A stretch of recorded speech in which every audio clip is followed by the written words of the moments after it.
Esta é a quinta videoaula do curso Introdução ao Estudo dos Processos de Políticas Públicas.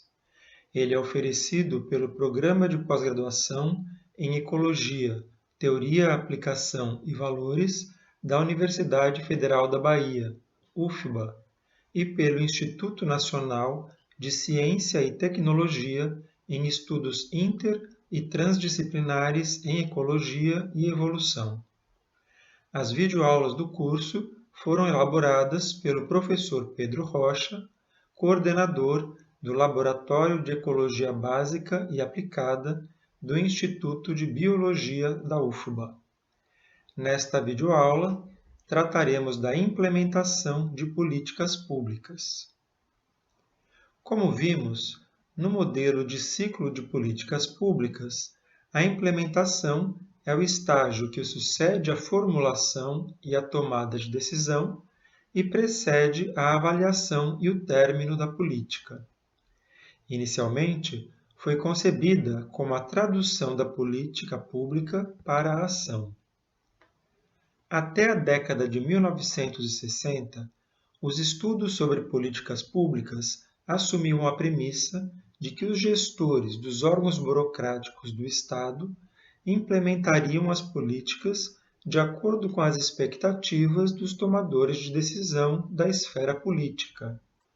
Contudo, alguns estudos influentes da década de 1970, como o de Pressman e Wildavsky, de 1973, demonstraram que as expectativas formuladas nas políticas usualmente falhavam na prática. Com isso, a implementação passou a ser vista como um estágio crucial para o sucesso das políticas públicas e tornou-se foco da investigação das policy sciences. Essa primeira geração de estudos tinha foco prioritário na avaliação quase quantitativa em casos particulares de implementação de políticas. Buscava identificar os fatores subjacentes ao insucesso da política, partindo do princípio que a formulação e implementação representavam um processo linear e racional. Ela adotava um tom pessimista por tender a concluir que a implementação usualmente tinha resultados muito distintos do esperado na formulação. A segunda geração de estudos sobre a implementação das políticas públicas buscou avaliar as variáveis com impactos positivos ou negativos sobre esse processo, de modo a gerar previsões sobre o sucesso da implementação. Eram consideradas importantes variáveis relativas à própria política pública, variáveis relativas à organização dos setores de implementação e variáveis relativas às pessoas envolvidas na implementação. Os estudos dessa geração foram influenciados por teorias organizacionais, que tratam do modo como organizações formalmente definidas interagem com seu ambiente para atingir seus objetivos. Uma delas é a teoria da agência, que descreve as oportunidades e dificuldades que surgem quando um diretor delega uma tarefa ou função a um agente. No campo da implementação de políticas públicas, relações do tipo diretor-agente se estabelecem entre supervisor e funcionário, entre contratante e agência e entre legislativo e executivo. A teoria da agência parte do princípio de que, em função de assimetrias de informação, conflito de objetivos e interesse próprio, o agente evitará o trabalho na medida em que o diretor não conte com mecanismos adequados de monitoramento e incentivo. Assim, o tipo de contrato entre diretor e agente, voltado para os resultados ou para os processos, torna-se importante e deve ser escolhido a depender da existência de sistemas que informem o diretor quanto às ações do agente, da probabilidade de insucesso em atingir os resultados, da possibilidade de mensuração dos resultados, do tempo disponível e da possibilidade de programação de tarefas. Os estudos da segunda geração estabeleceram debates que, no futuro, deram origem a um dos temas mais influentes no campo da implementação de políticas públicas: as concepções top-down e bottom-up de implementação, das quais trataremos à frente. Embora os estudos da segunda geração tenham avançado no sentido de estabelecer frameworks teóricos e propor hipóteses, eles foram criticados por não serem capazes de desenvolver uma síntese. Finalmente, os estudos seguintes, chamados de estudos da terceira geração, passaram a utilizar uma diversidade de métodos, como análises de redes, análises de conteúdo, experimentação social, técnicas de regressão qualitativa, entrevistas e questionários. Passaram a investigar uma diversidade de locações, a incluir mais do que um único caso nos estudos, mais estudos longitudinais, etc. E procuraram ainda integrar as abordagens top-down e bottom-up. Vamos nos deter um pouco, então, sobre as características dessas duas abordagens. A concepção top-down parte do princípio de que a política é formulada pelos tomadores de decisão da elite governamental e que os procedimentos da burocracia devem garantir sua implementação do modo mais fiel possível. Trata-se, portanto, de uma visão hierárquica do processo de política pública. As diferenças entre o que foi formulado pelo setor político e o que é efetivamente implementado pela burocracia resultaria de falhas de processos. Essas falhas podem ocorrer no próprio processo de formulação, por exemplo, se os objetivos forem apresentados de modo pouco claro, ou se não forem previstos instrumentos de controle para que a implementação siga, à risca, o que foi formulado. Mas podem ocorrer também problemas típicos do estágio da implementação, como, por exemplo, a falta de condições materiais ou de recursos humanos dos setores que têm por missão executar as políticas públicas, ou as dificuldades de coordenação quando diversas agências estão envolvidas com a implementação da política. Os autores afiliados à concepção top-down, então, buscavam identificar as condições nas quais as políticas tendem a ser implementadas satisfatoriamente.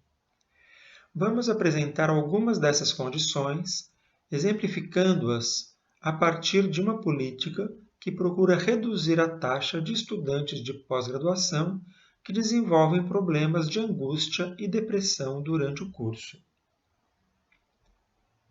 Uma condição é a de que o modelo de causalidade utilizado para a formulação da política é adequado.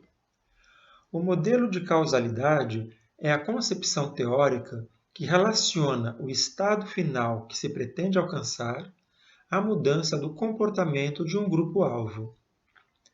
No nosso exemplo, o estado final que se pretende alcançar é a redução da frequência de pós-graduandos com angústia e depressão. Caso o modelo usado para explicar essa condição psicológica seja que o principal fator de origem da angústia é uma relação abusiva dos orientadores, que estabelecem demandas impossíveis de serem cumpridas, a política terá por foco alterar o comportamento dos orientadores, que são o grupo-alvo.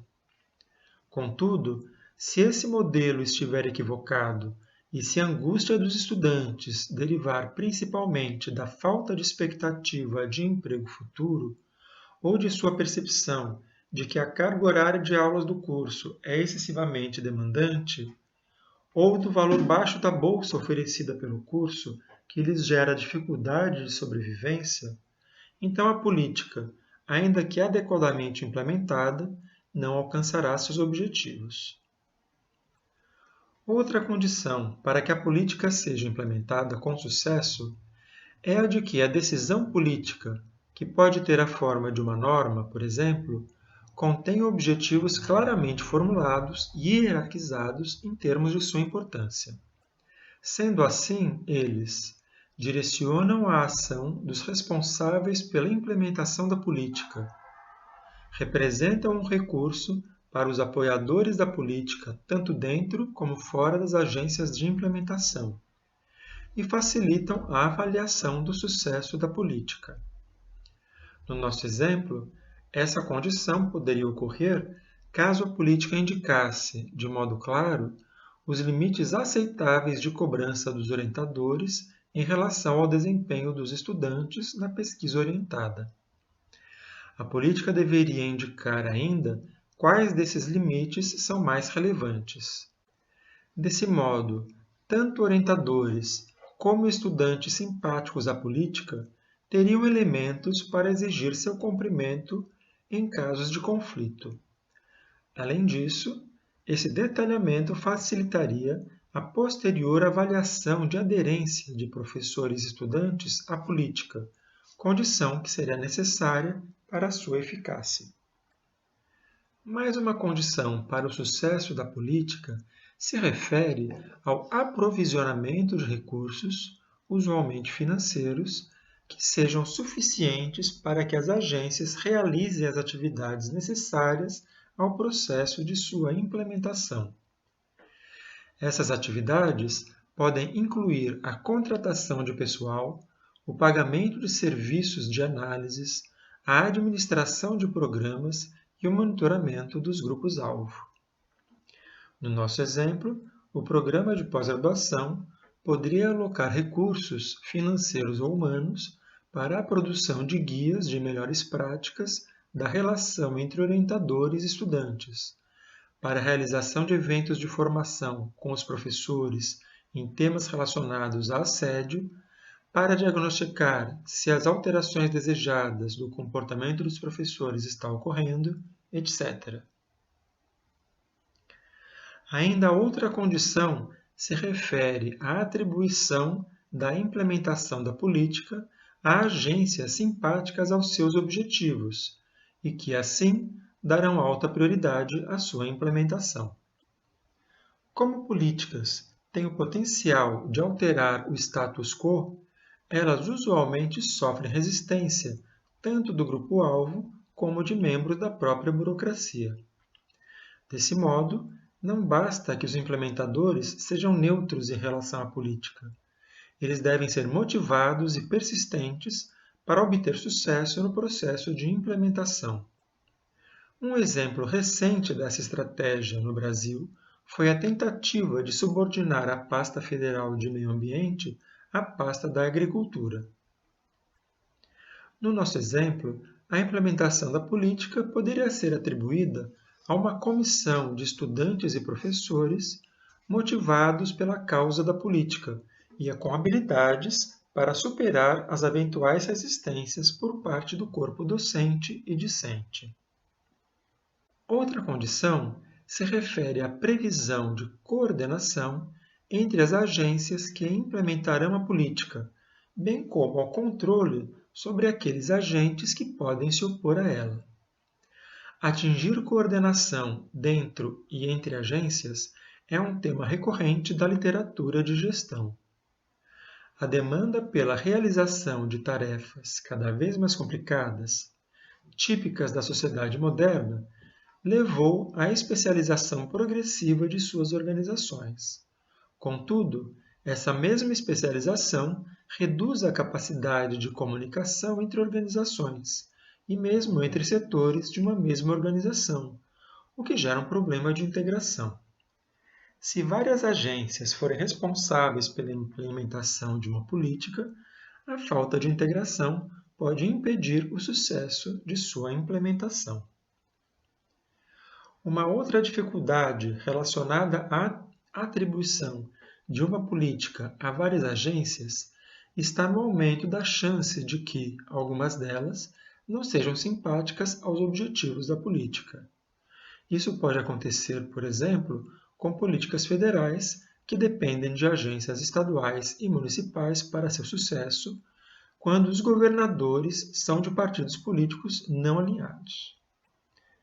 Reduzir o número de agências que implementarão a política, criar instrumentos de estímulo ao seu cumprimento e criar mecanismos de sanção a seu veto podem minimizar essas dificuldades de implementação.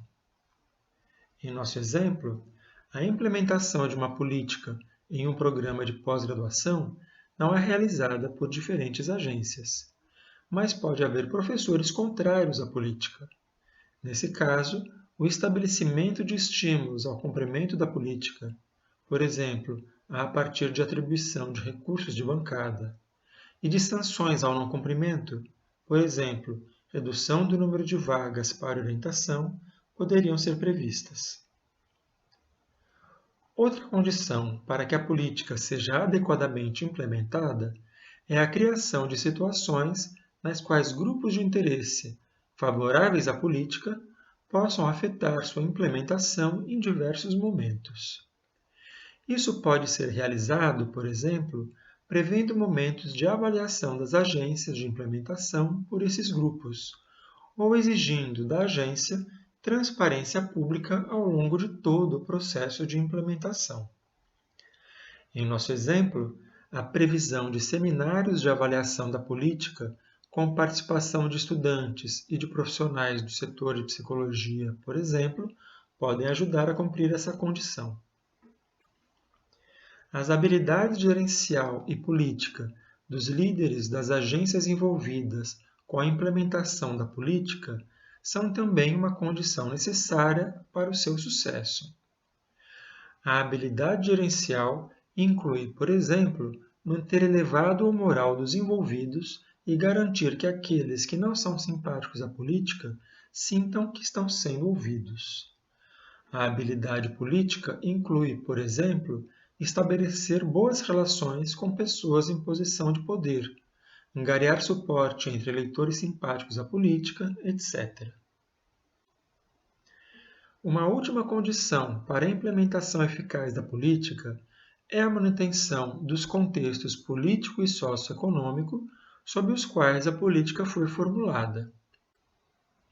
Mudanças importantes desses contextos podem alterar a prioridade atribuída à política, seja pelo aparecimento de temas considerados mais urgentes, seja pela alteração da percepção sobre a adequação do modelo causal utilizado na formulação da política. Em nosso exemplo, uma eventual extinção do sistema de bolsas para pós-graduandos pelo governo federal pode alterar as prioridades do programa de pós-graduação, fazendo com que uma política voltada para a permanência dos estudantes seja vista como mais urgente, ou pode alterar a causa principal do desenvolvimento de angústia e depressão pelos alunos, que não poderia ser enfrentado de modo eficiente por ações relacionadas com a melhoria do processo de orientação em pesquisa. Na passagem da década de 1970 para a década de 1980, se estabeleceu uma segunda concepção sobre o processo de implementação na literatura das policy sciences, conhecida como bottom-up. Ela era crítica à concepção top-down, então vigente, pois partia do diagnóstico de que os resultados das políticas nem sempre têm uma relação próxima com seus objetivos originais. Contudo, de acordo com essa nova concepção, essa situação não é sempre deletéria. As diferenças entre a política formulada e o que é implementado resultam do processo de ajuste da política às condições locais de implementação. Isso só pode ocorrer porque os executores da política detêm mais conhecimento sobre essas condições locais do que os próprios formuladores da política. Há uma série de diferenças importantes entre as duas concepções. A primeira delas diz respeito às estratégias de pesquisa empregadas em cada abordagem, característica de onde se originaram os nomes top-down e bottom-up. Os pesquisadores alinhados à primeira iniciam sua análise pela decisão tomada no sistema político de posição superior e prosseguem para baixo, avaliando sua implementação pelos setores burocráticos. Os pesquisadores da segunda iniciam sua análise pela identificação dos atores responsáveis pela execução da política na parte inferior do sistema político-administrativo e prossegue para cima e para os lados, buscando identificar as redes de atores de implementação e suas estratégias para resolver problemas. Os objetivos das análises dos pesquisadores das duas abordagens também diferem. Aqueles afiliados à concepção top-down pretendem desenvolver modelos que permitam prever se políticas específicas terão chances de ser implementadas. Pretendem ainda prescrever estratégias para o setor político-administrativo que permitam melhorar a implementação. Já os objetivos das análises bottom-up são descrever e explicar as interações entre os atores e suas estratégias de resolução de problemas. Outra diferença importante entre as abordagens está relacionada ao modelo de processo de política pública adotado. A abordagem top-down parte de um modelo de processo organizado em estágios claramente distinguíveis e centra seu foco sobre o estágio de implementação propriamente dito. A abordagem bottom-up, ao contrário, considera que o ato de fazer política ocorre ao longo de todo o processo e, portanto, deve-se analisar o processo completo. Pesquisadores afiliados à abordagem top-down consideram que o poder de decisão sobre as políticas públicas está restrito ao sistema político e a implementação é um processo administrativo apolítico. Os filiados à abordagem bottom-up, ao contrário, consideram que os implementadores têm alto nível de arbítrio sobre o processo e o fazem de maneira política, alterando consideravelmente o que havia sido definido pelos tomadores de decisão. Finalmente, as duas abordagens se baseiam em modelos distintos de democracia.